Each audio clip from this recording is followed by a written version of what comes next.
2026 અને 2027 એ સુવર્ણકાળ સમાન વર્ષો પુરવાર થશે શેર બજાર માટે. પણ દર્શક મિત્રો, રવિભાઈએ ગર્ભિત ચેતવણી પણ ઉચ્ચારી છે. એમણે કહ્યું છે કે શેર સ્પેસિફિક રોકાણ કરો.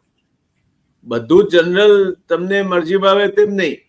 તમારે તમારા શેર કાળજીથી પસંદ કરવા પડશે કે એનું આંતરિક દેવું કેટલું છે, એની શેર મૂડીમાં ફોરેન ઇન્સ્ટિટ્યુશનલ ઇન્વેસ્ટર્સ પાસે કેટલી છે, પ્રમોટર્સ પાસે કેટલી છે, એનું શેર બજારમાં રોજનું ટર્નઓવર શેરનું કેટલું છે, એટલે તમારે વેચવા હોય ત્યારે સહેલાઈથી વેચાશે કે નહીં.